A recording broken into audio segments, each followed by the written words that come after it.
Senhoras e senhores, eu sou Felipe Noronha, este é o Eu Vim de Santos e o Santos está classificado para a segunda fase da Copa São Paulo, a popular Copinha, pois acaba de enfiar 7-0 no glorioso Nova Venécia do Espírito Santo, o time do Richarlison, o Richarlison do Tottenham e da seleção. Seleção que agora é treinada por Dorival Júnior, que mundo maluco. Muito bem, 7-0, o Santos fez o que dele se esperava, se não o 7-0, mas sim a vitória com alguma tranquilidade, principalmente no segundo tempo. O primeiro tempo foi bem sofrido, mas o Santos o tempo inteiro teve a bola. A Nova Venécia não conseguiu criar nenhum lance de perigo. Se você pegar os melhores momentos, terão, sei lá, uns 10 lances além dos gols e todos do Santos. O Nova Venécia realmente não criou.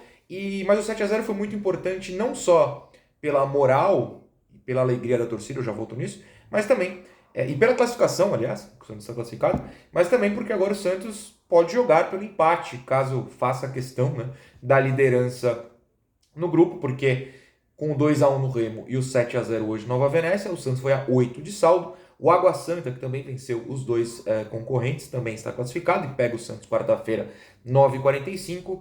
O Água Santa venceu o Nova Venécia por 4-0, venceu o Remo hoje por 3-0, tem um saldo de 7, então o Santos com um gol de saldo a mais joga pelo empate, mas honestamente é só para escolher o adversário e, sei lá, a sede da próxima fase, porque, tipo, ano passado o Santos passou em segundo, né? Perdeu para o Santo André o jogo na última rodada, passou em segundo e aí chegou à semifinal da mesma maneira. A Copinha não é sobre isso, é sobre revelar alguns jogadores, ou mais hoje em dia, né?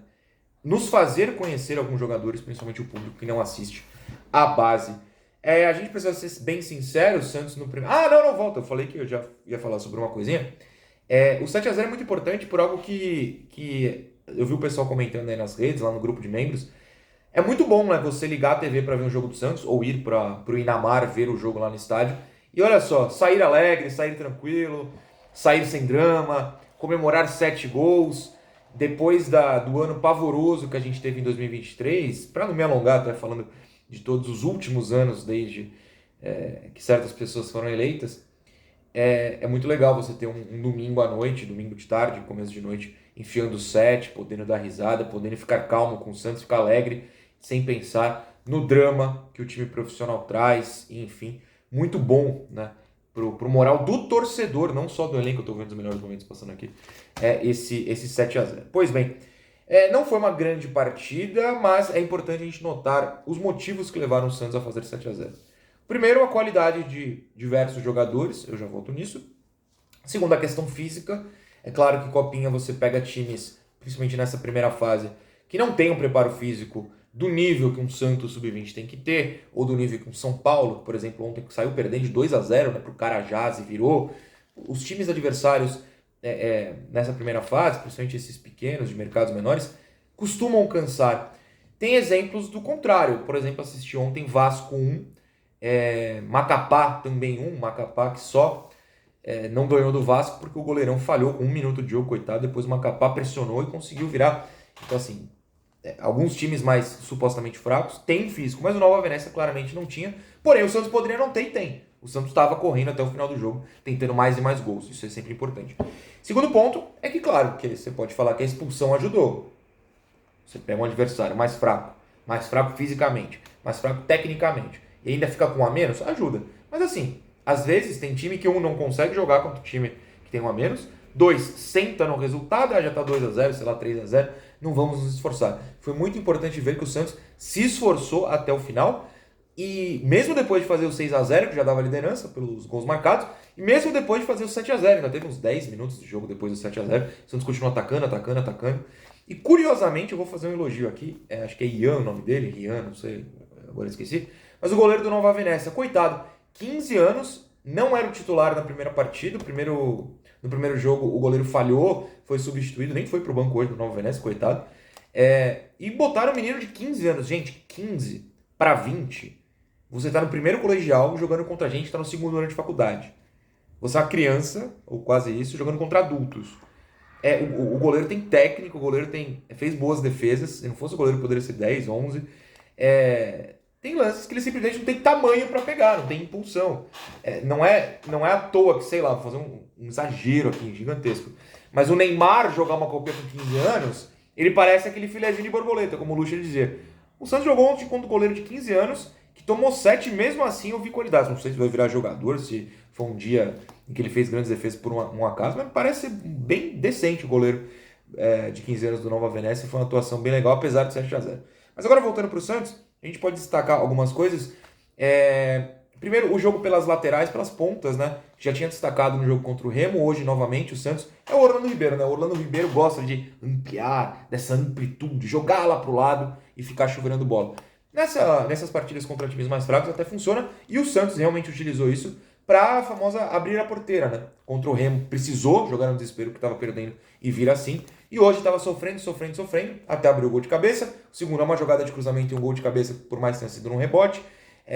Teve gol de cabeça em escanteio, o Santos usou para abrir a porteira e facilitar até o jogo por baixo. Mas o Santos, muito por causa do Orlando Ribeiro, gosta desse jogo de amplitude. Eu não sou o maior fã, mas tudo bem. Aí é uma questão de opinião. E tem peças muito interessantes, né? O Bom Tempo, novamente, trocando com o Miguelito, ponta meia. Jogou bem por ali. O próprio Miguel em algumas ocasiões, mas eu prefiro o Miguel no meio hoje. O João Vitor, de novo, entrando de ponta direita no segundo tempo, jogando bem. O Laurindo com a dobradinha com o Ian pela esquerda, com o Rian. Então agora eu vou falar Rian. Falo isso há uns 2 anos ali na base, eu falo Rian, vou continuar. Aparecendo bem, o Rian, mais uma partida interessante dele, fez 2 gols inclusive, mas nem por isso, também por isso. Sempre um cara que entra na área, tem gols, bastante gols para um volante no Sub-20. Essa combinação, Bom Tempo, Miguel, Rian, Laurindo, essas 2 combinações foram bastante interessantes na amplitude. O João Vitor entrando no segundo tempo pela direita, também gostei bastante. E o Souza, hein? O Souza que pra mim, do Sub-17 pós-David, não, Sub-17 do ano passado, é o grande menino e nem é pela seleção, é uma consequência, claro, mas quem vê os jogos do Sub-17 sabe que ele é realmente o diferenciado dali. E é lateral esquerdo, né? E fez o último gol, o chute de fora dele. Então ajudou nesse jogo de lateral também. Acho que a gente pode destacar a visão de jogo do Miguelito. Hoje ele jogou melhor, principalmente no segundo tempo, buscando passes interessantes. No terceiro gol, porque o segundo é dele, no terceiro gol tem mais um passe interessante. No primeiro tempo tem jogadas com passe dele que acabam não evoluindo, não finalizando, mas interessante, então gostei desse jogo. Fez 2 gols hoje, o primeiro um rebote ok, mas o segundo se posicionando bem também. Foi boa com um corta-luz do Rian também. Acho que o Rian a gente pode falar que foi o melhor em campo, mas não importa o melhor em campo, está importando fazer a análise aqui. Eu falei da questão física, falei da visão de jogo, jogaram pelas pontas. A minha quarta anotação era o Rian, então já elogiei ele no Sub-20, desde que eu acompanho então 2022, né, fazendo a cobertura aqui. É sempre um cara que tem essa entrada na área. Essas jogadas pela lateral, né, no primeiro gol, que é uma jogada por baixo na ponta esquerda, é que a bola vai rebotear, sobrar na direita para sair o cruzamento do Laurindo para o gol do Enzo, de novo o Enzo, de cabeça. É a jogada do Rian lá pela esquerda, então essa jogada de lateral, de ponta, tá me surpreendendo muito o Rian, ele não tinha, ou eu pelo menos não tinha visto, pode ter me fugido, é claro. E a gente precisa falar do Rodrigo César, coitado.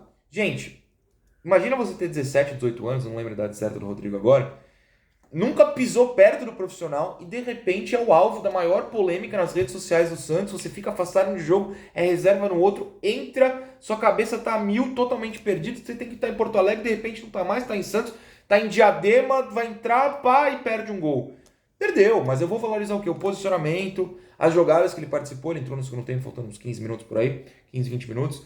Perdeu um gol, mas estava livre ali, se posicionou bem para chutar. Muita calma com o Rodrigo, não seja um tuiteiro maluco para queimar o menino, tá? Não faça isso, por favor. Ele é bom, tem futuro. Se vai ser no Santos ou não, a gente não sabe, porque é o que a gente pode falar de todos os meninos da base. Tem, por exemplo, o Balão. É a última competição de base dele. O futuro dele como profissional no Santos? Não sei. O lateral titular, que é o Diogo, vai estourar a idade também. O futuro profissional dele é no Santos? Acho muito difícil. Mas eu não vou falar que não vai virar nada. A gente não sabe. Então, muita calma e aí vocês vão perceber que eu não falei da zaga hoje, porque o Nova Venécia realmente não atacou, se não teve a bola o tempo inteiro. E o Enzo fez o que dele se espera. Tá sendo o nosso salvador, eu sei que foi 7-0, mas para quem não viu o jogo, de novo, primeiro tempo foi só um, com gol aos 36, 7. E foi um gol de cabeça dele. E 2 minutos antes ele teve uma outra chance de cabeça que passou muito perto. Então assim, elogiei o Bom Tempo? Elogiei. Então assim, foi uma partida interessante. Eu acho que pro torcedor foi importante para ter uma noite tranquila, sem sofrimento com o Santos e conhecer mais de alguns jogadores, tá certo?